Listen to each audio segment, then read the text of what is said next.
ઝેરી ગેસનો કહેર, ખંભાતના 500થી વધુ પક્ષીઓના મોત, ખેડૂતોનો પાક પણ બરબાદ। ખંભાતમાં કંપનીઓમાંથી નીકળતા કથિત ઝેરી ગેસ અને કેમિકલયુક્ત પાણી સામે ખેડૂતોમાં ભારે રોષ જોવા મળી રહ્યો છે। 500થી વધુ પક્ષીઓના મોત બાદ હવે જવાબદારો સામે કાર્યવાહી ક્યારે થશે તેનો સવાલ ઉઠ્યો છે। ખંભાત તાલુકાના સોખડા અને કલમસર વિસ્તારમાં આવેલી કેમિકલ કંપનીઓ સામે ગંભીર આક્ષેપો થયા છે। સ્થાનિકોના આક્ષેપ મુજબ કંપનીઓમાંથી છોડાતા કથિત ઝેરી ગેસ અને કેમિકલયુક્ત પાણીના કારણે આસપાસના ગામોમાં પીવાનું પાણી દૂષિત થવાની સાથે ખેતીની જમીનને પણ નુકસાન થઈ રહ્યું છે। ગઈકાલે કલમસરની 3 કેમિકલ ફેક્ટરીઓમાંથી કથિત ઝેરી ગેસ છોડાયા બાદ 500થી વધુ પક્ષીઓના મોત થયાનો આક્ષેપ છે। એટલું જ નહીં, 500 વીઘાથી વધુ વિસ્તારમાં ડાંગરના પાકને પણ નુકસાન થયું હોવાનો ખેડૂતોનો દાવો છે। વટાદરા ગામના ખેડૂતોએ પ્રાંત અધિકારીને લેખિત રજૂઆત કરી તપાસની માંગ કરી છે। પ્રાંત અધિકારી કુંજલ સાહેબ પીસીબી, ખેતીવાડી વિભાગ અને ફેક્ટરી ઇન્સ્પેક્ટરને તપાસના આદેશ આપ્યા છે। હવે સવાલ એ છે કે પક્ષીઓના મોત અને ખેડૂતોના નુકસાન માટે જવાબદાર કોણ અને જવાબદારો સામે કાર્યવાહી ક્યારે થશે?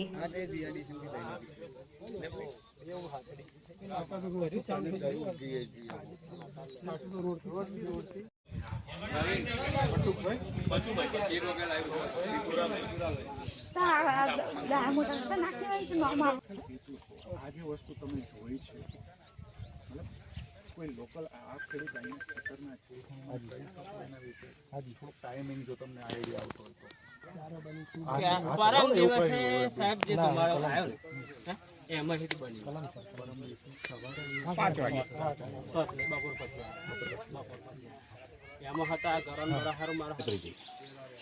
મારું નામ ચૌહાણ રણજીતસિંહ કેસરીસિંહ, વટાદરા ગામનો સરપંચ છું, તાલુકો ખંભાત, જિલ્લો આણંદ।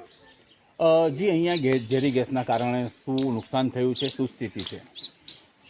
ઝેરી ગેસના નુકસાને પહેલું તો પક્ષીઓને ઘણા એવા 200થી 250 પક્ષીઓ મરી ગયા।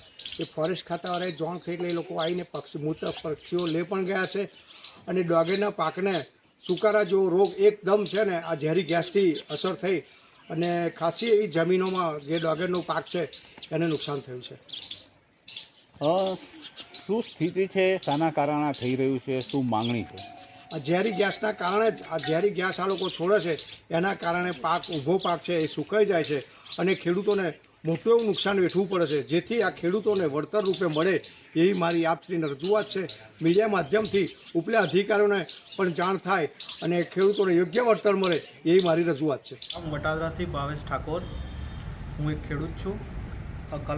કલમસર જીઆઈડીસીની કેમિકલ કંપનીઓ દ્વારા જે ઝેરી ગેસ રિલીઝ કરવામાં આવે છે તેના કારણે અમારા ખેતીના પાકમાં ઘણું નુકસાન થયું છે, પક્ષીઓ મૃત્યુ પામ્યા છે।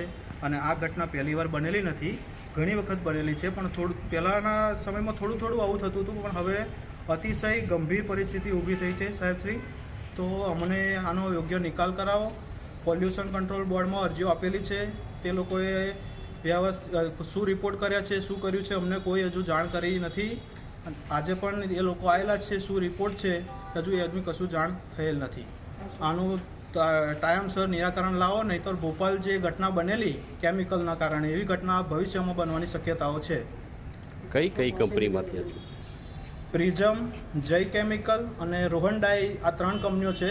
એક કંપનીઓ દ્વારા ગેસ રિલીઝ થાય છે, પણ એક્ઝેક્ટ કઈ કંપની ગેસ રિલીઝ કરે છે એવું અમને કોઈ જાણ નથી સાહેબ।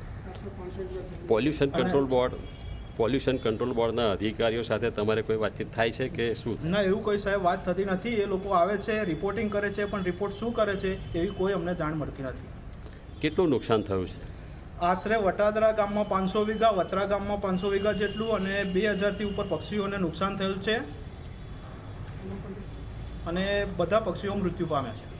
એટલે હાલ તમે શું માંગ કરો છો અને અત્યારે ક્યાં આવ્યા છો? અત્યારે અમે પ્રાંત ઓફિસ ખંભાત આવેલા છે। આ કંપનીઓ દ્વારા ગેસનું જે રિલીઝ કરે છે ઝેરી ગેસ એ બંધ થાય અને જો એ બંધ ના કરી શકે તો કંપનીઓ સદંતર આ વિસ્તારમાંથી બંધ થઈ જાય એવી અમારી માંગ છે। કલમસરમાં કેમિકલ કંપનીઓના કારણે કે ઝેરી ગેસ છોડવામાં આવ્યો હતો અને એના કારણે કેટલા પશુઓ મરી ગયા છે, પાકને નુકસાન થયું છે અને ખેડૂતોએ આપને રજૂઆત કરી છે। આપણે એમને બહુ શાંતિથી સાંભળે કશું.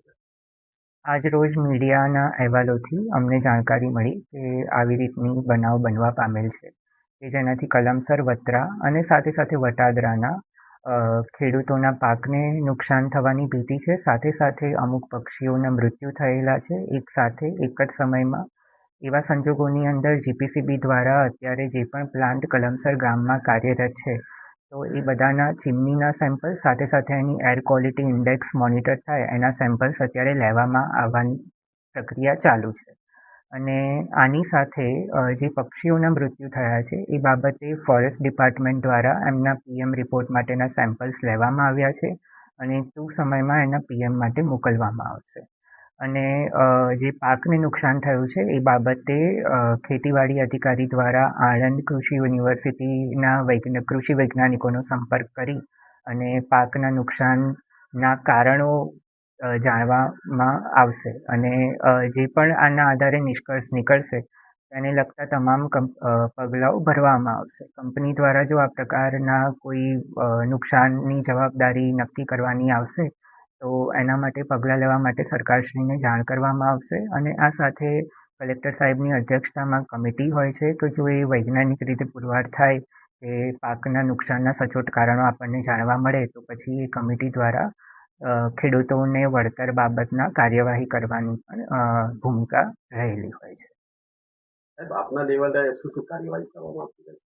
અમારા લેવલે જીપીસીબીની સાથે સંકલન કરેલું છે, સાથે સાથે ફોરેસ્ટ સાથે અને એ જ રીતે ખેતીવાડી સાથે સંકલન કરવામાં આવેલું છે.